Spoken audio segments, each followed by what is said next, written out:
Être exposé à la solitude si tu suis ta propre voix, c'est quelque chose de super courant. On va voir dans cette vidéo la différence entre être seul et se sentir seul. On va voir également comment on peut arriver à gérer cette solitude. Mais juste avant, je te fais découvrir où je suis. C'est juste fantastique. Je me trouve, regarde, en Thaïlande, comme toujours, forcément, dans le sud de Pattaya.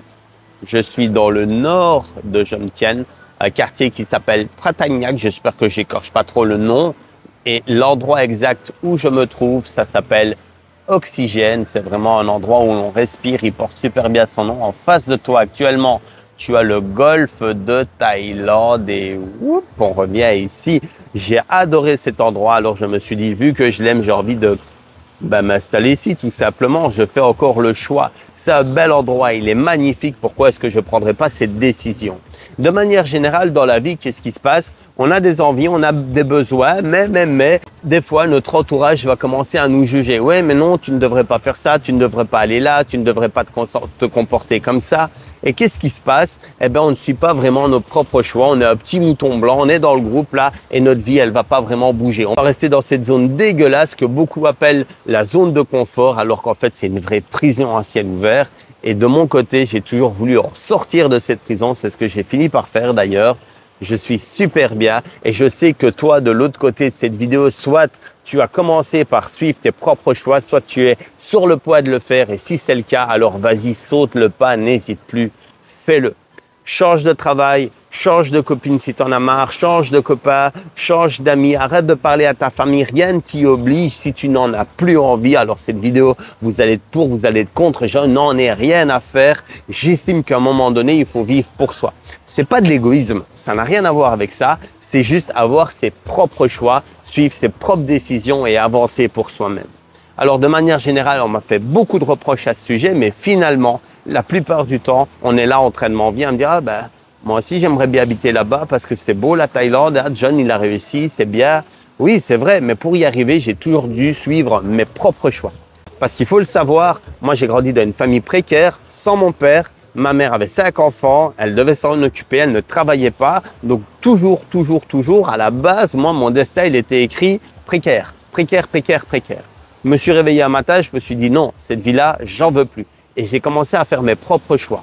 Je me suis lancé comme indépendant où tout le monde m'a dit mais non, il faut pas être indépendant, c'est prendre des risques, c'est se ruiner, tu vas t'endetter. Qu'est-ce qui s'est passé quand j'ai réussi? J'ai ouvert ma société, j'ai ouvert quelques succursales, j'ai engagé du monde et là encore on me disait il faut pas, c'est des dangers, c'est mauvais, nanana. Et je me suis écouté, j'ai avancé. J'ai suivi mes propres choix. Finalement, un jour, j'ai commencé à avoir un vide intérieur. J'ai voulu voyager pour découvrir le monde. J'ai atterri en Asie du Sud-Est après avoir fait 22 pays et je suis tombé amoureux de la Thaïlande. Alors effectivement, j'ai dû faire des choix, mes propres choix, suivre ma propre voie parce que oui, j'étais en couple, j'ai des potes. Ils sont loin, mais on continue à discuter ensemble. J'ai dû abandonner de manière générale mon environnement. J'ai vendu mes boîtes. J'ai vendu mes biens immobiliers, j'ai tout vendu, je me suis séparé tout pour arriver à me poser où je voulais à Bangkok. Et puis, je suis arrivé ici en vacances et je me suis dit, mais c'est ici que je veux vivre, alors c'est ici que je vais vivre. Tout ça pour dire que si moi j'ai pu y arriver, tu peux également y arriver, mais cette vidéo n'a pas pour but de te motiver à réaliser des choses dans ta vie. Non, cette vidéo, elle va parler du sujet solitude. Être seul, se sentir seul, c'est deux choses complètement différentes. Et tout d'abord, pourquoi est-ce que c'est un peu tabou de se sentir seul? Déjà par rapport à la petite enfance.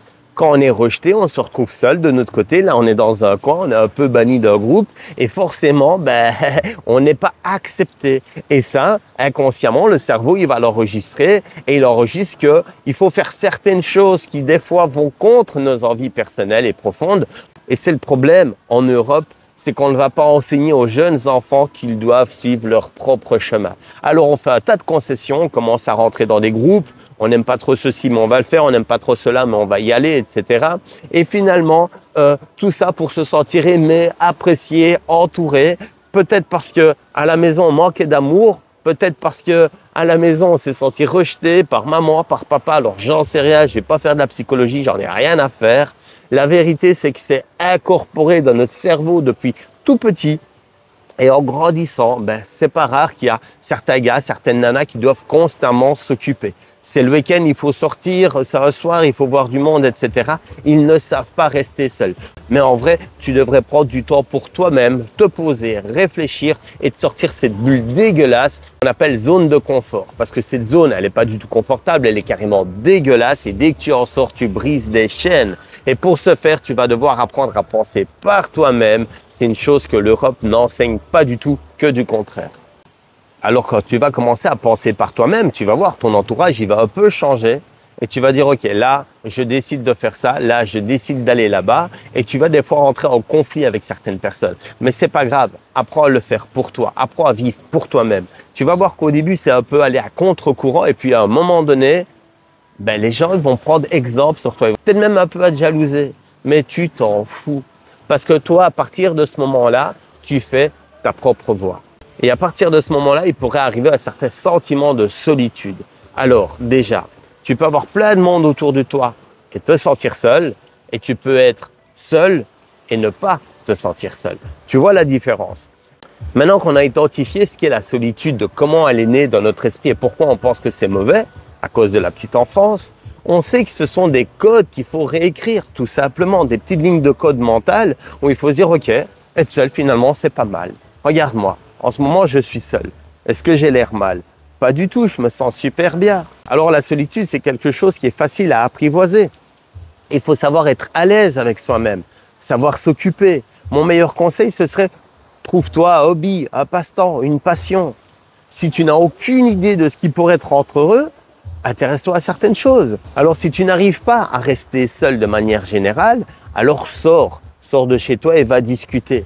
Va discuter avec des personnes qui parlent la même langue que toi. Va aux endroits où tu as envie de te rendre. Et les personnes qui y sont ont déjà ça en commun avec toi. Si par exemple tu aimes bien d'aller jouer au billard, va jouer au billard et tu auras des personnes qui ont ça en point commun avec toi. Si tu aimes bien le poker ou jouer aux échecs, va à une table de poker ou va jouer aux échecs. Et tu vas commencer à te faire un cercle de connaissances qui auront finalement les mêmes envies que toi. Ce que tu peux faire aussi, c'est apprendre à rester seul. Et ça, c'est bien meilleur parce que apprendre à rester seul, à s'occuper de manière intelligente, de manière constructive, c'est quelque chose qui va vraiment venir nourrir un feu intérieur. Et quand tu aimes être seul, quand tu arrives à domestiquer ce sentiment de solitude, là, tu vas réussir vraiment dans la vie de manière générale. Alors, je dis pas qu'il faut tout le temps rester seul. J'ai moi-même quelques potes, on s'appelle, j'en ai ici en Thaïlande, on se voit, etc.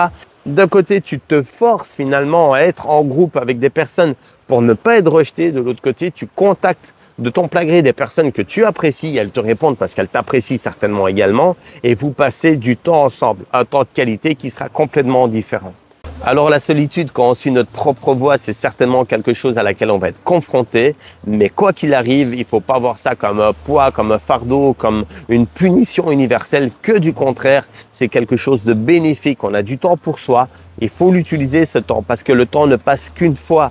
Et c'est quand même la chose la plus importante dans la vie, c'est le temps de vie. Donc ne le gaspille pas à suivre des règles qui ne te conviennent pas, à rester dans des sociétés, des dogmes qui ne conviennent plus à ta façon de penser, à ta libre façon d'exister. N'aie pas peur d'en sortir.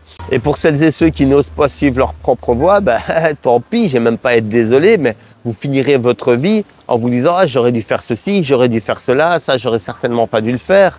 Et qu'est-ce que vous aurez vécu de votre vie finalement? De peur de la solitude. Pas grand-chose, pas quelque chose d'agréable en tout cas. Alors que quand vous vous dites « Ok, c'est le risque, je fais mon sac à dos, je me barre, je vais faire ça, ou je vais changer mon emploi, ou je vais aller parler à cette personne, ou je vais mettre un veto à cette personne », parce que vous l'avez décidé, au moins vous kiffez la vie avec beaucoup plus de profondeur. Je suis persuadé que le plus important, c'est les choses qu'on fait au moment où on le fait.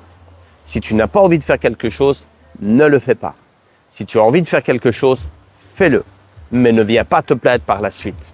Ne viens pas te plaindre que ta vie ne te convient pas parce que finalement, si tu l'as subie, c'est parce que tu veux bien la tolérer. Si tu n'avais plus envie de vivre certaines situations, tu y mettrais un terme immédiatement, tu suivrais ta propre voie et tu serais quand même beaucoup plus heureux. Est-ce que tu t'es déjà demandé ce que tu avais envie de faire vraiment au fond de toi?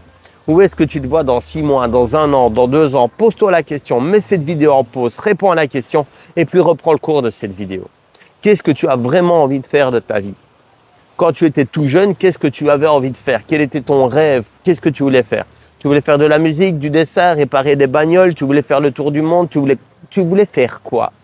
Parce que j'ai envie de dire, fais-le maintenant, parce que le temps il passe. Alors prends-y-toi le plus tôt possible dans ta vie, c'est hyper important. Et ce qui est bien quand tu fais ça, quand tu t'écoutes, c'est qu'il va t'arriver des choses qui sont magiques. Au plus tu vas t'écouter et suivre ta propre voix, et au plus la vie va devenir fabuleuse. Je suis sûr que tu as déjà vécu un tas de fois dans ta vie des moments très agréables où tu t'es écouté toi et pas les amis ou la famille. Si c'est le cas, commente cette vidéo, partage-nous ton expérience, c'est hyper important, ça m'intéresse.